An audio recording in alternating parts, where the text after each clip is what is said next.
Hello, everybody, and thank you for attending today's webinar, Tariff Trends 2025, Expert Insights on the New U.S. Customs Landscape. My name is Angela Lewis, and I am the Global Head of Customs here at Flexport. If you are attending these webinars regularly, you might have noticed that we are on a new platform today. So before we dive in, we'll go over a few quick housekeeping notes to help everyone get oriented. On your screen, you will see a sidebar to the right of the main stage where you can submit questions. At the end of the presentation, we will host a Q&A and answer a few audience questions, so be sure to get your questions in early. In the same sidebar, you'll also see a tab labeled Docs. This is where you can download a copy of today's slides and find other helpful resources, so please check it out. Above your screen, you have a new button to request an ACE analysis from Flexport. We will review in further detail at the end of the presentation, but please click that button if you would like Flexport to reach out to discuss an ACE analysis for your business. Now on to a brief legal note. Please keep in mind that all information provided in this session is based on the situation at this current time and may not be customized to your specific business requirements. We always recommend reaching out to a Flexport expert to discuss your particular situations. So joining me today are my colleague, Stephen Lunn, Senior Customs Manager, and Anna Zajac, Senior Trade Advisory Manager here at Flexport. And our agenda for the day is to update you on the latest developments in tariff news, kicking it off, followed by a quick recap, highlights from last week's Trade and Cargo Security Summit. We will cover how to manage IEEPA reciprocal tariff liability, and then finally wrap it up with a look at what's going on the horizon, followed by our live Q&A session. So I will kick it off to Stephen Lunn now for an update on the latest news. Hey, everybody. So back to latest news, things that have changed recently. So we'll go ahead and go through some updates. I know everyone was interested in what was happening over the weekend with China, everything like that. So we'll go ahead and get into everything. If we can go to the next slide, please. So first of all, want to start with the China updates. I think this is probably the most impactful thing, the thing that everyone has the most questions on. So the reciprocal tariffs were reduced from 125% down to 10%. So that does make the total amount of the tariffs to 30%, including the 20% for the fentanyl tariffs. So right now, rather than the 145% you would have been seeing earlier this week or last week, it is now at 30% total. This reduction is stated to be in place for 90 days, and it started at 12:01 on May 14th. So the ending date would be August 12th. So, obviously be prepared for whatever that means. People are probably going to be shipping a lot more, and then just making sure that your customs entries are getting put in time to take advantage of that. And just a general reminder on this, we do get this question a lot, or I've gotten this question a lot. When these kinds of changes happen, importers will ask questions around, can we cancel our entry? Can we, in order to take advantage of these lower duty rates? Back when Section 301 first started, there was a CSMS that was released by Customs that specifically stated they would not allow that. So if an entry has been filed and you go to cancel it just in order to take advantage of that lower duty rate, it will be canceled, or Customs may, if they find out later, submit, basically reach out to you on that. So just note, if you ask that question, your broker is pushing back, that is because Customs has already given us the advisement that we should not be changing anything just to take advantage of that lower duty rate. All right, go to the next slide, please. Next, I want to talk about the UK announcement. Obviously, there was a lot that happened, but it's pretty specific to a few things. So first of all, aerospace has been basically given the opportunity to enter goods into the US duty-free, as well as a 10% tariff on British goods that will remain in place on everything else. So certain segments have gotten some benefits. British Steel will also no longer be facing the 25% Section 232 tariffs, but there is some wording in there that says that steel and aluminum will still be subject to trading union, which would include tariffs and quotas. That's not specifically outlined yet as to what exactly that entails, but that is sort of the wording that was in the notice. As well, the president said 10% tariff treatment for UK steel was dependent on the UK using quotas and tariffs on US imported steel as well. So, basically working together. On the right, I did put an infographic there that was tweeted by the president, or sent on Truth Social. So if you do have any, want to know where that came from, that's where you can kind of see where that was from. And it's really just kind of showing what the expected benefits are of this announcement. If we go to the next slide, please. So the other part is basically British cars are being given duty-free treatment, or they're not getting additional tariffs. So they're getting the 10% tariff. And what that means is for 100,000 cars, they're basically going to be treated as quota.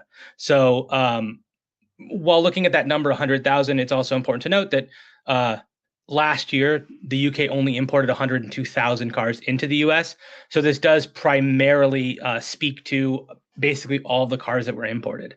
Now, how this impacts the US car making market, just so everyone is aware, is there has been arguments saying that this sort of gives an advantage for UK vehicles over the USMCA countries.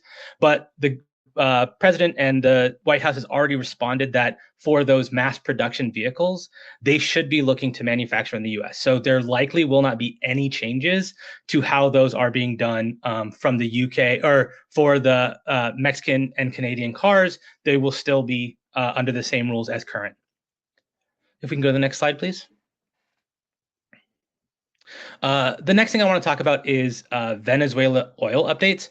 So you'll notice that these are actually probably about a month and a half old. So essentially on the 2nd of April, POTUS issued an executive order imposing 25% tariff on goods from countries that import oil from Venezuela.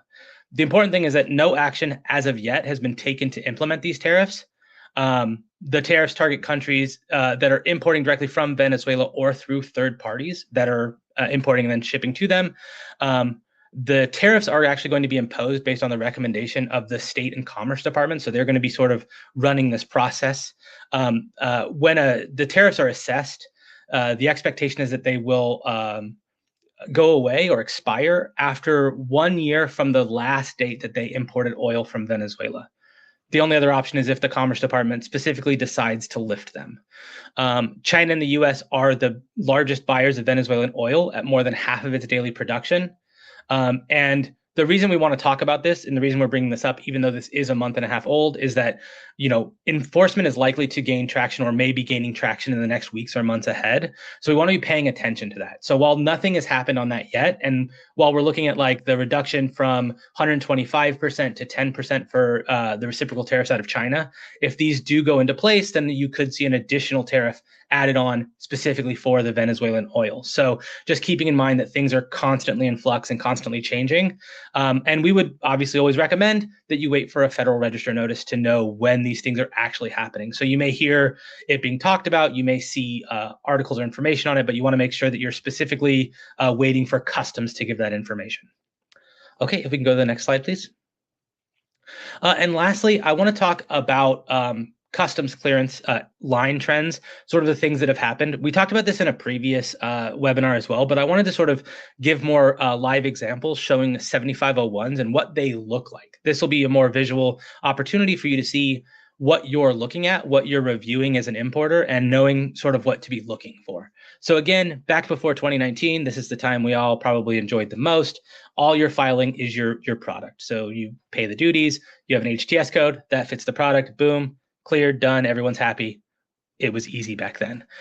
In 2019, we started getting Section 301 tariffs, Section 232 and 201 tariffs, and then the exclusions that went along with those. Now, if you're looking at this is a simple one where we're just showing a Section 301 and a product tariff. Generally, during that time, you were only seeing 2 per product. It was pretty straightforward, still pretty simple. If we can go to the next slide, please.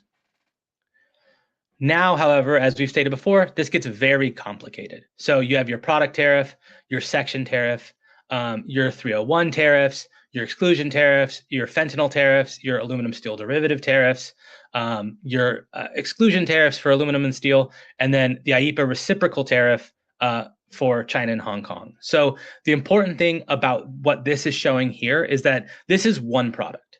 So within your 7501s, you may start seeing products where it is a singular product, but it's being cleared under 2 separate lines. And this will usually happen due to the aluminum and steel derivative tariffs because you're claiming what those are. However, we've also seen that you can actually see a singular product listed on 3 separate lines if it has both aluminum and steel associated with it. So you're going to see these just get more and more complicated. And part of the reason we want to talk about this is because one of the things that we know is happening is custom system, when you transmit an entry, has the ability to reject if things aren't done properly. It'll basically, the system will tell the broker, hey, this hasn't been submitted right, fix it before we'll accept it and allow it to come into commerce. What's happening is some of those rules aren't working properly. And so some things are getting through that shouldn't, because they're not following the exact rules of the classifications. What's happening is we're seeing, some entries are being rejected after statement is already paid, which then causes additional work to have to be done.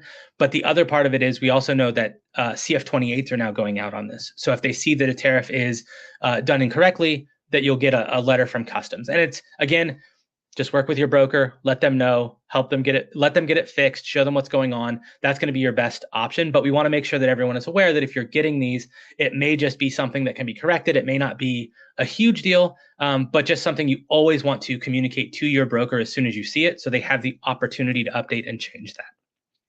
All right, and that is everything from my side. I'm going to go ahead and pass it over back to Angela. Thanks, Stephen. So I wanted to take a few minutes today to talk to everyone about the 2025 Trade and Cargo Security Summit.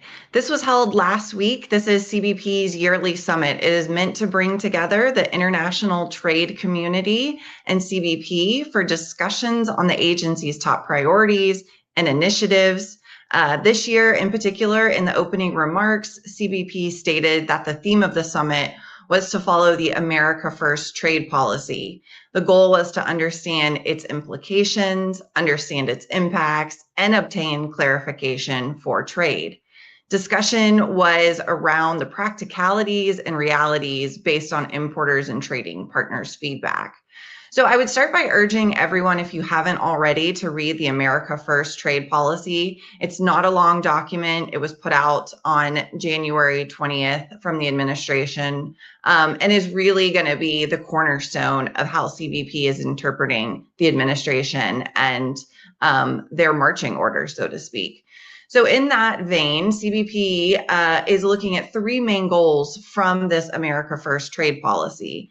And the first is to prioritize national security, which is really an overarching goal of the other 2. So what CBP will do is ensure that packages are safe, that the American consumer is the top priority. And in one session, it was mentioned in particular that 30% of air cargo flies on passenger aircrafts. So it is CBP's job to ensure the safety of that cargo, to ensure the safety of Americans. Deputy Secretary Troy Edgar, in his keynote address during lunch, said that a CBP's job is to make sure that all 328 ports of entry were safe and secure. And they also mentioned multiple times that national security is economic security, which really leads into goal number 2, and that is protecting the domestic industry. So as a keynote speaker during lunch, Commissioner Pete Flores said, CBP is steadfast in bringing manufacturing back to American shores. They even had a panel with the CEO of Guardian Bikes who discussed manufacturing in America and how they actually manufacture bike frames and basically the advantages that this has brought to their company. So the goal of the movement is really to improve the lives of Americans, and they see that bringing manufacturing back to America is a step towards that and is protecting our domestic industries. Lastly, they will focus on advanced enforcement efforts. The focus right now that CBP talked about in a number of sessions was in valuation, so undervaluing. They know that that's going to be a common problem that's popping up with the additional tariffs. Forced labor continues to be a main area of focus. They're also looking at classification, similar to valuation. They know this is an area of which people will change their classification to have a lower duty rate. And then anti-dumping and countervailing duty. So those are really focus areas for the administration right now. And like I said, they understand that with the elevated tariffs, there's going to be more evasion, and they're going to work harder to make sure that that is not occurring. Next slide, please. I just wanted to cover a couple details that I thought were really important here. 60% of executive orders thus far have been on trade, and 21 presidential actions for CBP have been implemented in very short term, and as CBP says, with no delays.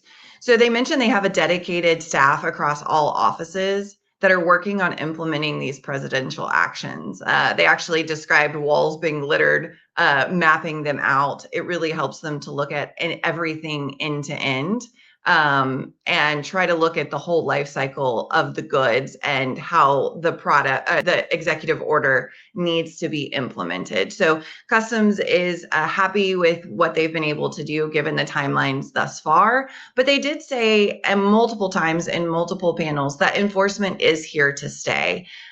One thing I think everyone is seeing is that with the short notice of these executive orders, it's hard to know exactly what to do. The regulations are changing constantly. And so if responsible care is documented, then Customs will not be issuing penalties. That was a statement that they made during a question. Now, obviously, how do you document reasonable care? That's going to depend on the circumstance. But what Customs really did emphasize is that they're going after the bad actors here. They understand that things have been rolled out quickly and that there might be confusion, but they really want to enforce and ensure that the bad actors are the ones that they're stopping, that the illegal activity is what they are preventing.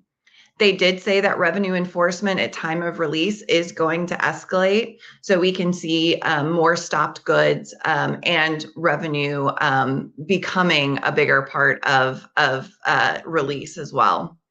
I think interestingly enough, one of the things they talked about when they talked about enforcement and in multiple areas was the use of AI and LLMs to manage and help them with targeting and security.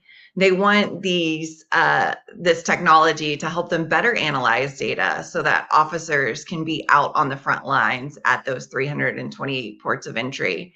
They also did mention, and we're seeing it now, with the stacking, and I'll talk about that a little more in a minute, but increasing the number of HTS numbers per line is going to go from 8 currently up to 32. And then they're also going to adjust the maximum number of lines per entry. Now, they don't have a timeline on that, but they are working very hard to make sure that happens. They know it is an immediate and imminent threat to all the additional tariffs that are being added. One thing we have talked about before that I wanted to mention is DDP. We're seeing a lot of companies ask us, hey, what's about DDP? We're getting solicited to move to a DDP setup. Customs did acknowledge that this was a problem that they see, and they've heard about this. The ultimate consignee may be held accountable, or an entry may reject if the IOR does not have the right to make entry. So they know that this is something that's going on right now. In one session, they talked about if you were always set up as DDP and didn't know any better, that's one thing. But if you've been importing goods for a while and then suddenly it shifts to DDP, they're going to hold the ultimate consignee responsible there. And then another thing that was a huge change that I think is really important for everyone to know is that Customs, per another executive order, is looking to ensure that 100% of refunds are issued electronically by end of their fiscal year. So expanding functionality in pay.gov to include payments of PSCs and single entry bonds, but also using ACE to manage ACH. So to apply for ACH, to manage the 4811 relationship, if your broker can obtain a refund on your behalf, and payment refund statuses will all be in ACE. So just another reason as an importer to make sure you are utilizing ACE, that you have access. It's really going to expand this year into payments as well. And with that, that wraps up the recap. I'll turn it over to Anna.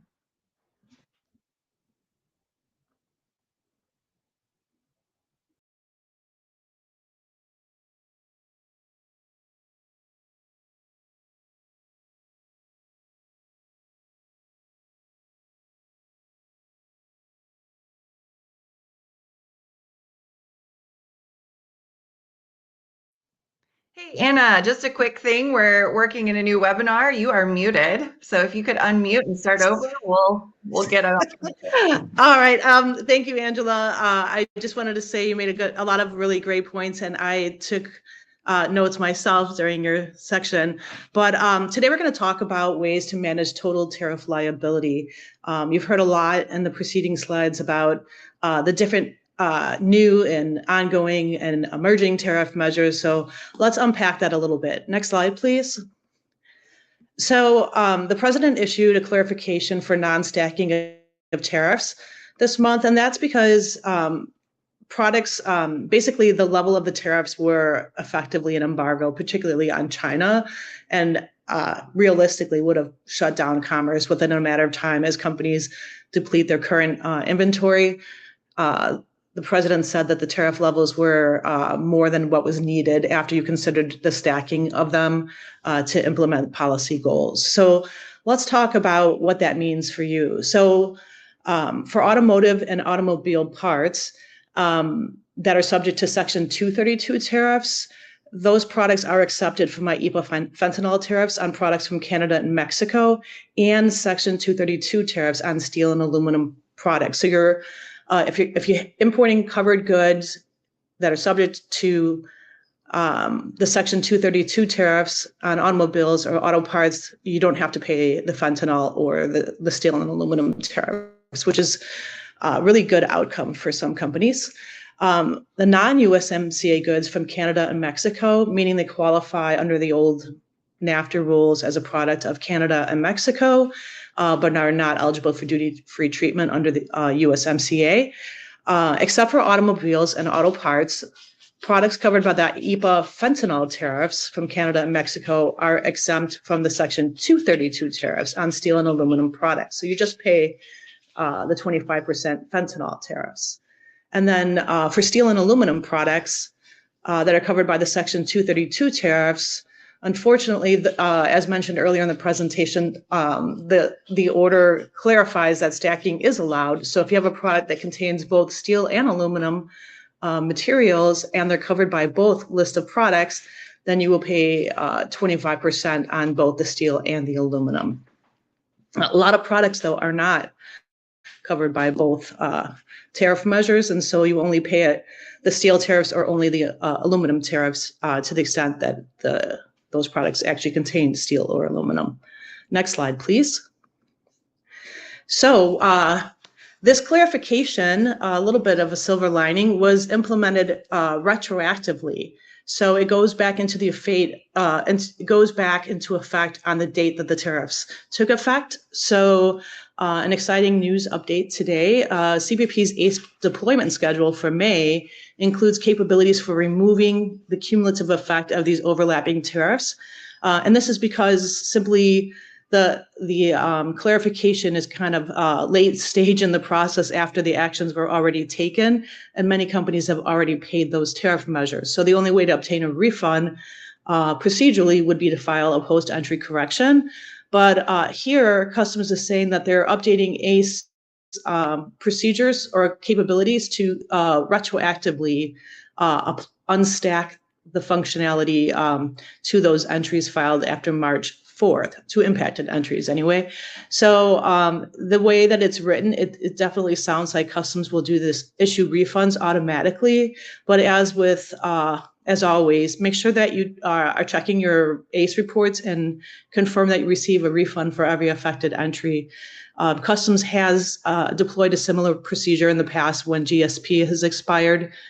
Importers paid the duties, and then when it was renewed retroactively, Customs would automatically issue refunds. But there were gaps in those procedures and entries were overlooked. So don't miss out on your chance to get your refund and request it as soon as possible if it's not received. Next slide, please. So let's talk about how to manage IEEPA reciprocal tariff liability, which is now 10% for most nations until July 9th. So it's a temporary reprieve for 90 days. Unfortunately, this change is not retroactive. So it's going to go into effect for only going forward and not, if you've already paid the duty, unfortunately, you're out of luck. The only options that would be available would be to export the merchandise, claim a duty drawback, and re-import it at the lower rate. But even that carries some risk because, as we know, the tariffs are subject to change by executive order with no notice. So, that I think it's a company-specific decision to make. One thing to point out that if you do decide to, and we are hearing from some companies that they are actually planning to export inventory and re-import it, is that the IEEPA fentanyl tariffs and the Section 232 tariffs are ineligible for duty drawback. So how can I reduce IEEPA reciprocal tariff liability now and in the future? Review Annex 2 in the original executive order to see if your products are excluded. There was a presidential memorandum issued post hoc on April 11th that clarified what those exemptions should cover. So given the unclarity, I think a lot of companies did overpay duty. So make sure that you qualify all your products for an exemption where possible and request refunds. Flexport does have a post-entry group. You can email postentry@flexport.com to get help with that. Partial duty exemptions, we're having a lot of contact recently with companies that are exporting U.S. goods to a foreign country for additional processing. So there is a partial duty exemption on the value of the U.S. content from these IEEPA reciprocal tariffs. And that applies back to the date of their inception. But products comprising at least 20% U.S. originating content are maybe eligible for partial duty exemption, but beware, the definition of the term U.S. content means it's wholly the product of the U.S., or if it's a product that's made in the U.S., it has to include a substantial transformation, which is generally true for all products produced in third countries using parts and components covered by a trade remedy. So again, products from Canada and Mexico covered by IEEPA fentanyl tariffs are exempt, and so are USMCA goods. And steel, we covered on the last slide, steel, aluminum, automobiles, and auto parts covered by Section 232 tariffs are also exempt, but only if duty is paid. So there was a clarification, for example, on the applicable Section 232 tariffs on steel and aluminum products. The tariffs apply to certain derivative products, but only on the value of the steel or aluminum. So the question was asked, do I need to pay IEEPA tariffs on the non-steel and aluminum content? And the answer is no. However, if you're importing a product that's covered by the steel and aluminum tariff and you don't pay any duties because your product doesn't have steel or aluminum, then you do need to pay the IEEPA reciprocal tariffs. Next slide, please. So this is just a reminder about rates of duty. We've been getting questions this week, because of the China meetings that occurred over the weekend. But the rates of duty that apply to imported merchandise are the rates in effect at the time of entry, unless the shipment is covered by an inbound document to another port. Then the rate of duty is the rate that's determined by the rates in effect when that inbound entry was accepted by CBP. So an example of that would be products that are arriving through the port of Long Beach and shipped inbound inland to somewhere like Chicago. That rate of duty is going to be based on the date that the IT was issued in LA. Again, we covered this in a prior presentation, but I recycled it for some of the material for this webinar, and that is just a quick reminder. A lot of companies are using bonded warehouses and FTZs. So merchandise entered in a class 2 or 3 warehouse are dutiable at the rates in effect at the time of withdrawal for consumption. Class 2 or 3 warehouses are ideal for companies that import goods, prepackaged products on pallets, like one product per box. So because they can withdraw boxes in whole units, but they're not ideal. We're learning from talking to different clients for companies that need like a pick and pack solution for their goods, because it's difficult administratively to break down a box. I'm not saying it can't be done, but economically, and cost-wise, it's probably not a feasible option. Also, with the Class 2 and 3 warehouses, you need customs approval to release goods before you can ship them out, which normally doesn't meet companies' service level requirements. So for an FTZ, for goods that are entered in non-privileged foreign status, so they're not covered by a trade remedy, they're dutiable at the rates in effect when goods are entered for consumption. But when they're entered under foreign privilege status, which means they're covered by a trade remedy, they would be dutiable at the rates in effect when the privilege application is filed. So we've been talking to a lot of different companies in the past few weeks. Some are frustrated because they went through the bonded warehousing option, and now the rates came down to 10%, and the cost of the warehouse is more than the 10%.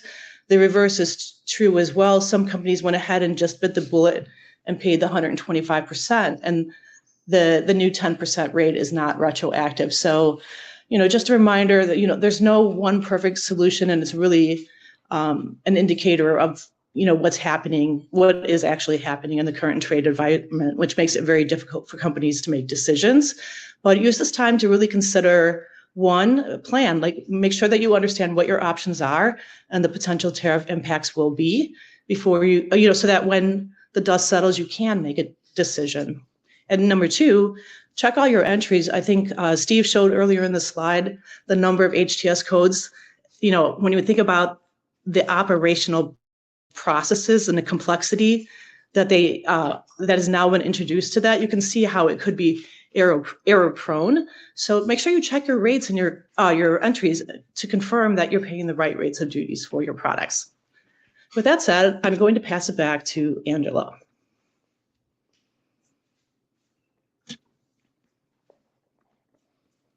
Thanks, Anna. Sorry, everyone, while we still work out some kinks with this new webinar tool, but let's go ahead and talk about what's next.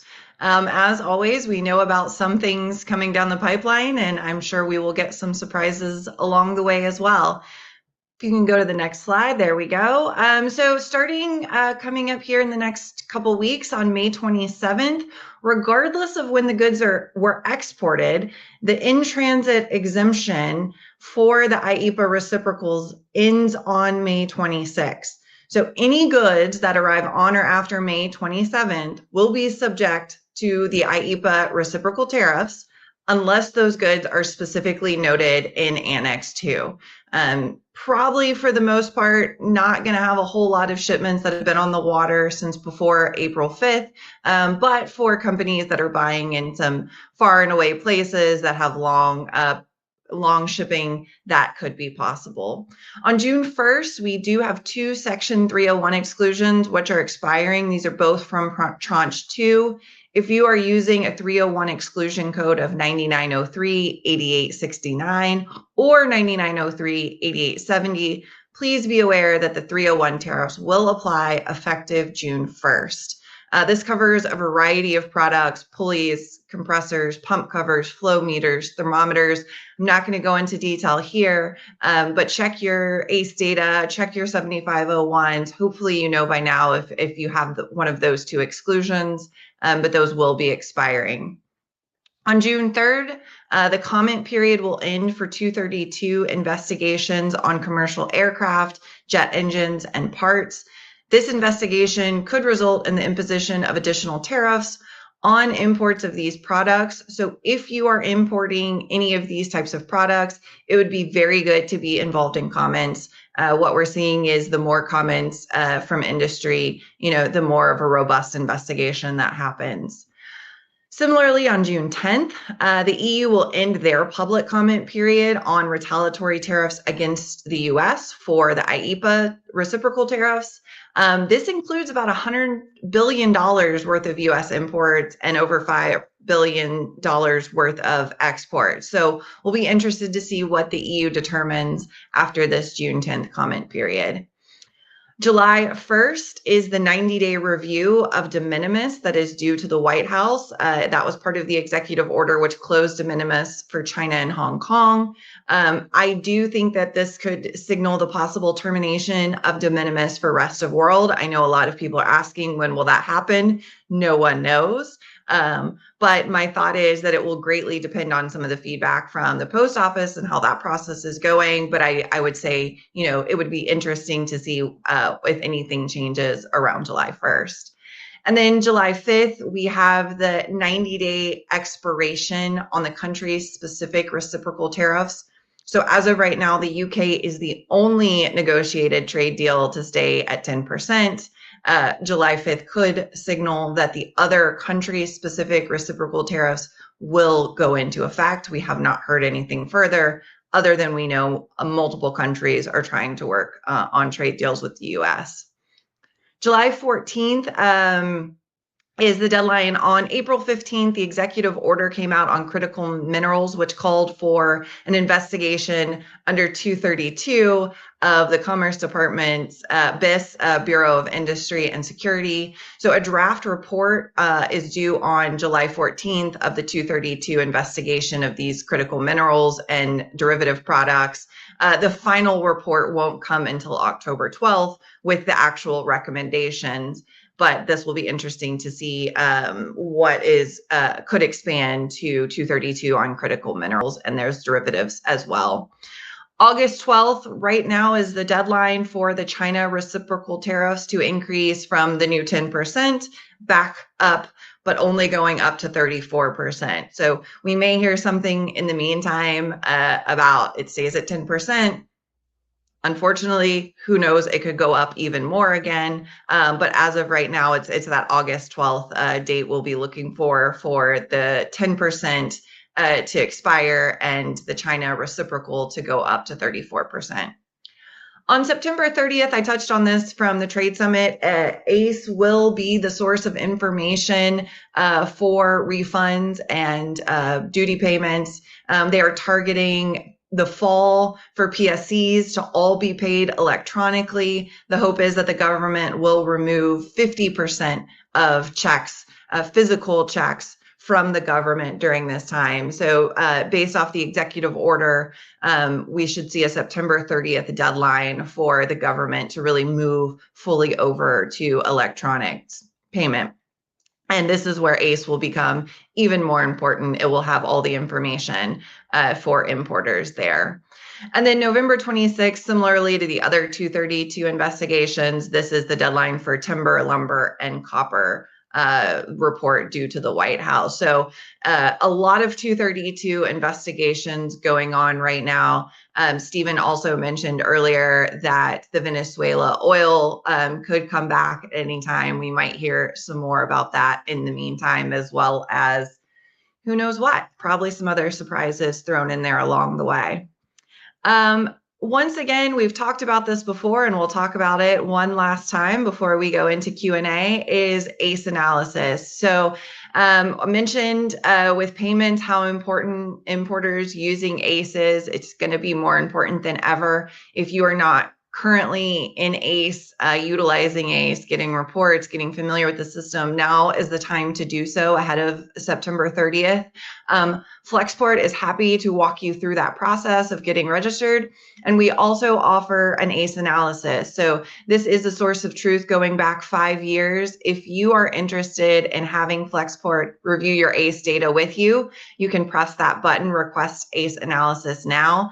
Basically, we have an automated process that looks at your data once you agree to it and tell you any sort of potential duty savings that you might be able to look back on for the last 5 years, maybe a broker error, maybe a free trade agreement that you weren't taking advantage of, but also look at optimization in areas in which you can reduce cost. We'll take a look at your highest duty paid classifications, your countries in which you're paying the most duty, and places where there are free trade agreements that you might want to utilize moving forward. So please hit that button if you're interested. No obligations, but we would love to walk you through your ACE information.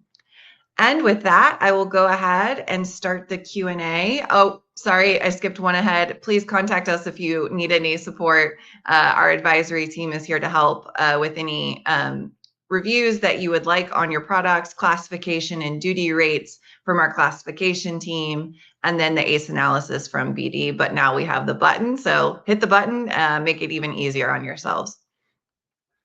Okay, we'll bring Anna and Stephen back up and we'll kick off some Q&A.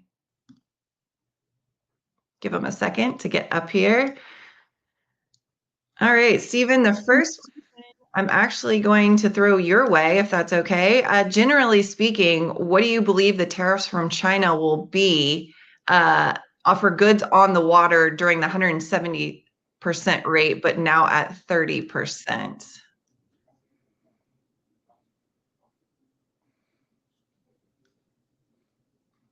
Oh, still waiting for Stephen to get up.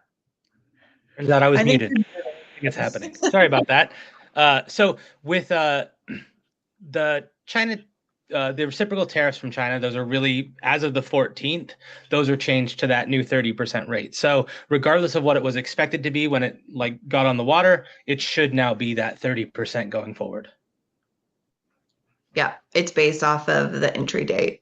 Correct. All right. Hopefully everybody understands that now. I know it came really quickly. Everybody was surprised, but some good news, some alleviation of some tariffs, hopefully for a lot of people. Anna, the next one is for you. For bonded warehouses and FTZs, is the duty rate locked in on the date you enter into the FTZ or bonded warehouse? Or is the duty rate based on the date you remove the goods from the FTZ/bonded warehouse? Maybe you can explain the differences. Yeah, sure. So a bonded warehouse is a different class of warehouse. So a private bonded warehouse is a class 2, and a public bonded warehouse, it's more like a shared warehouse space, is considered a class 3. So with bonded warehouses, the rate of duty is the rate in effect when the entry is filed for consumption. So when they're removed or withdrawn from the warehouse. But for an FTZ, there's specific considerations, and that is if goods are subject to a trade remedy, which is everything we talked about today as example, they need to enter the FTZ under a foreign privilege status, which means that the rate of duty, I think in the past, the rate of duty might have been favorable, but it doesn't feel like a privilege these days. The rate of duty is locked in when the goods are entered. But for goods that are not covered by a trade remedy order, the goods are entered in non-privileged status, and then that rate of duty is based on the date of entry. Yeah, thanks, Anna. And on a related question, you kind of touched on it. Is there any hope on the horizon for FTZ operators to resume operations and use NPF status again? Well, I guess you have to balance. I mean, companies use FTZs for different reasons, right? So like I mentioned earlier, some companies are using FTZs for like pick and pack operations, or they might be doing some manufacturing in them. And then of course, companies use it for MPF consolidation because you're filing one entry for everything that entered within a period of time versus, on a single entry as per BL would be probably the analog to that. So the hope depends on, where the tariff rates are. So if you're happy, I don't want to say gambling, but it's like hedging in a way, a stock hedging. If you find the 10% rate today acceptable for any of the countries covered by the reciprocal rates, then go ahead and enter it because you are locking in that 10%. If you're hoping for them to go to zero, which is by stretch not a certainty, then you would want to use a bonded warehouse. Thanks, Anna. It's confusing, and I think everyone's tried to figure out what to use and what to do, and obviously that's ever evolving right now, as you mentioned earlier. Some people that have set up these move to bonded warehouses are now paying a lot more in warehousing than they would duty. So just be prepared and look at your options and have a couple plans in mind based off what the tariffs are at the time.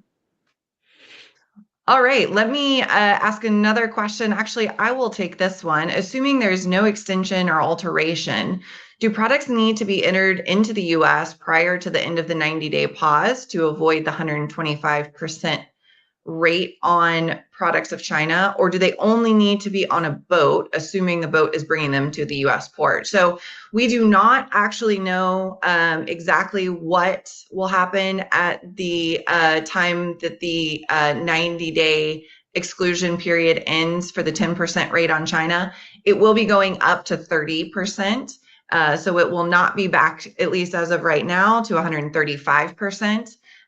So we are not sure exactly what the timeline would be. What I would suggest is for anyone who is going to be at or near that to go ahead and try to get the goods entered into the US before that 90-day pause. I don't assume that will be they have left the port or, AMS departure date. I think the better assumption would be to hedge on entered into the US. So we've already seen this week as a company, bookings have shot way up. Companies are, okay, we had cargo that was ready to be moved. Let's get it moving. Hopefully the 10% will stay around longer on China, but 90 days is not a long time in case those rates do go back up.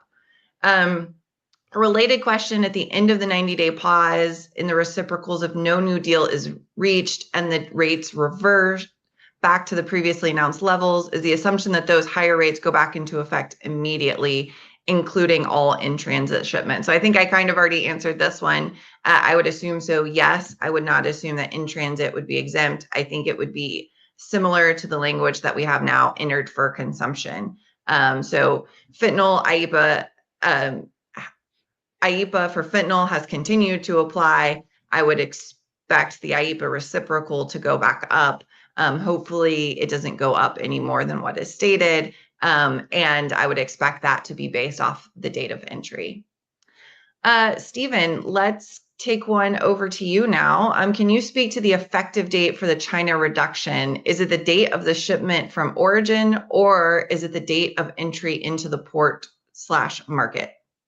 Yeah, so that's going to be the entry date as of when it's entered. So May 14th forward, as long as it's entered on that date. The other important thing to note is it also involves product coming out of a warehouse. So if you do have a warehouse entry, cargo sitting in a warehouse or an FTZ, that May 14th date is going to be the date that you can bring it out and take advantage of that lower rate.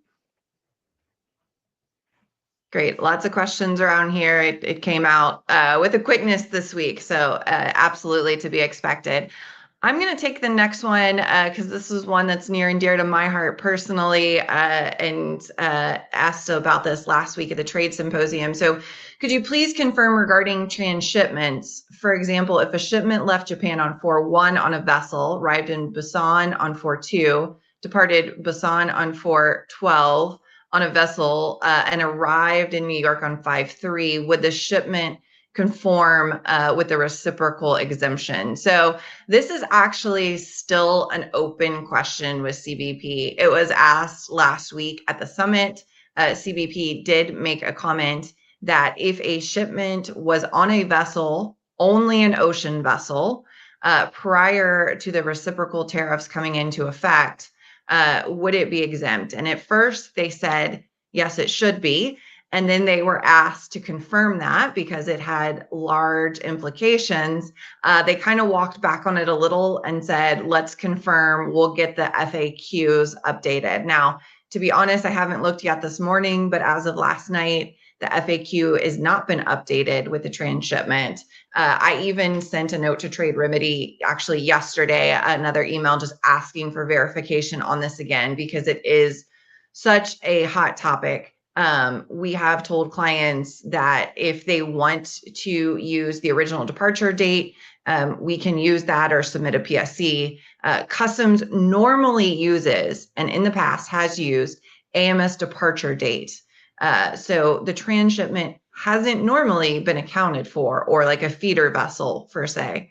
But the way this executive order is written is different. I would expect as soon as there is clarification for there to probably be PSCs for companies. I would say if you know that your goods were on the water already only an ocean vessel, because they did confirm that other modes were exempt from the reciprocal exemption, then know what shipments you had, have that list ready, and once clarification is obtained, if it is confirming that something already on the water would be exempt, then you could file for a PSC for that.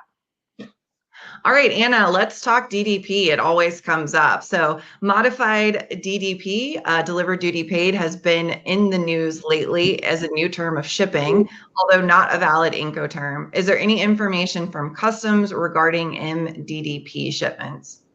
No, I mean, so the MDDP model comes from Amazon, actually.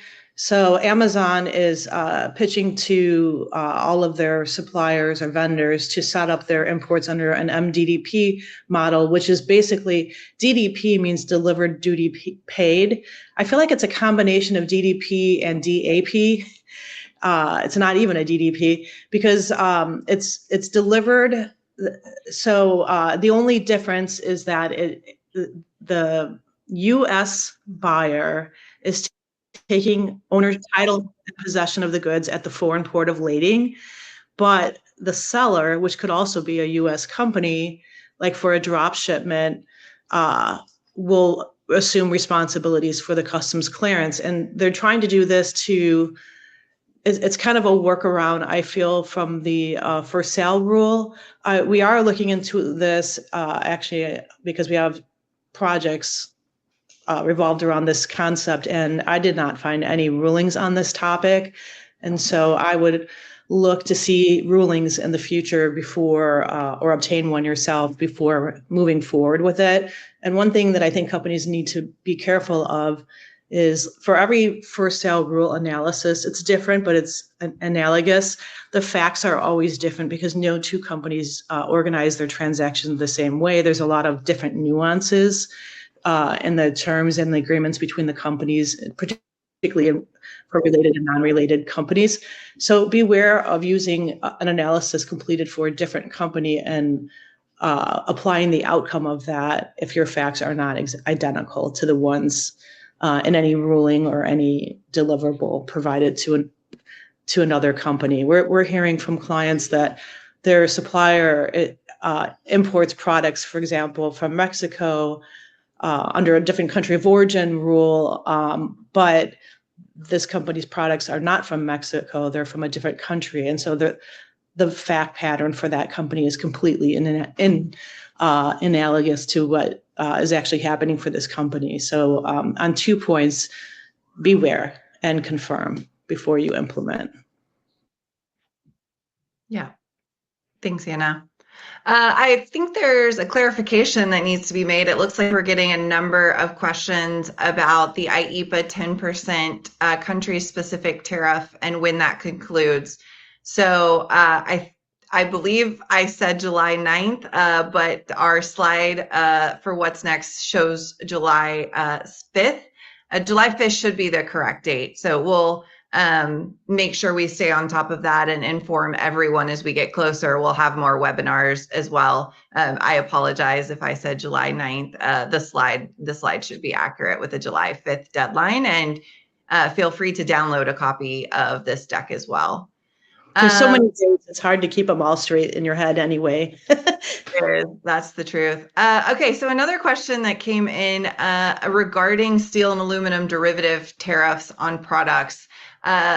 So we understand that if you claim steel aluminum derivative tariff on a product, it applies to the value of the steel aluminum in that product, and it doesn't stack with the reciprocal tariffs.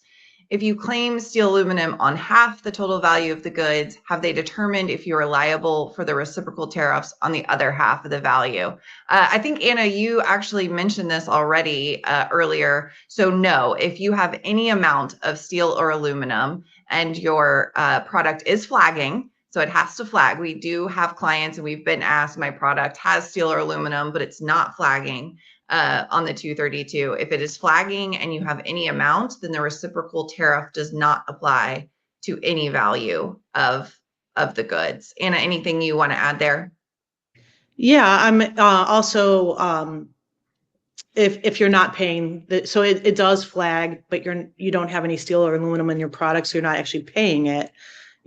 Then you are subject to the IEEPA reciprocal tariffs, which I think is the inverse scenario of what you described. But yeah, okay.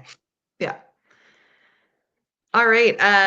Stephen, do you want to clarify the risk that you talked about for canceling and refiling to avoid the 125% tariff on shipments that have already arrived into the US? Yeah, there's a few things on this. One, just firstly, I'd say generally your broker probably shouldn't be doing that to start out. So it shouldn't be something that you're really able to do, because a broker should be keeping that from happening. But if they are, I think it's important to understand how the process of an entry cancellation works. So whenever you cancel an entry with customs, you have to explain to them why. And in that cancellation, for this case where you'd be canceling one entry for another, you do have to reference that original entry. So first of all, it should likely not go through. They will manually review it, see that it is different for the reason of reducing the tariff, and then they will reject it. Let's say for some reason none of that happens. It gets filed, it goes through. Now you've gotten this reduction. The concern would be that customs has already said you shouldn't be doing that. So if they are to find this and see it through some type of review, or it's noticed that there is this issue, you will likely be then billed for that later on down the road and have included the interest for the difference between when you originally paid it and when they found it. That's, again, expected just based on how customs generally interacts with things like this. I don't have any specific experience with something like that happening, but that would be sort of what I would expect to happen in that situation. Just to add to what you said, Steve, I also think companies need to think about their reasonable care obligations. So because customs has already given guidance not to do this, I would be careful about complying. They have said, CBP has said that they will vigorously enforce the tariffs. And so I would expect the potential penalty to be added to that, not including the interest. Agreed. They are in a period of enforcement. They've talked about that. Anna, let me ask you this one. This is about ACE. Will the Flexport team offer support in building an ACE report that reflects individual tariff rates applied at the entry line level, including both the percentage and duty amount charged per line? And what about work instructions or a guidance document? Is that something we've been offering or helping clients with thus far? Trade advisory is not, in the past, customs, though, and ACE, there was a report for trade remedies for like the Section 301 and the 232 tariffs. I've been wondering if CBP has or will build out a report for the IEEPA trade remedies to show that, because the reports will show how much the trade remedies you paid on the entry. But if a standard report doesn't exist, you can always customize a report. And I do think our BDs if you contact our BDs, Flexport for an ACE analysis, our business development managers might be able to assist with that request or tell you how to customize a report. But I would have to defer to them. Yeah, I would say reach out. Let's see if we can help you set that up. We know it's confusing and ever evolving. Another question on 321 de minimis. So while it's ended for China, there hasn't been any announcements for other countries. Is Flexport hearing anything more concrete about this program and when we may see additional changes? No, nothing concrete. In the summit last week, this was asked, nothing concrete from customs either. I think in the one session about de minimis updates, the Postal Service said something needs to change, and CBP had no comment on anything further. They've made it pretty clear that they're not the ones making the decisions. It has to go further up, as they've said. So I don't think anybody's fully in the know. I will say we talked about it in the What's Next slide. There is the 90-day report due to the White House on July 1st from the de minimis closure of China and Hong Kong. I think we might hear more about it then. I don't want to say at the earliest or the latest, but I would think maybe something would be coming then, if not before. Anna or Stephen, any other thoughts on de minimis? Anything you guys are hearing? I don't have anything to add yet at this time. All right. And I think with that, we are at time. Thank you guys so much for joining us. Thanks, Stephen and Anna, for helping out today. Like I said, please download a copy of the presentation and request an ACE analysis if you want to look at your data going back 5 years with us. Thank you so much.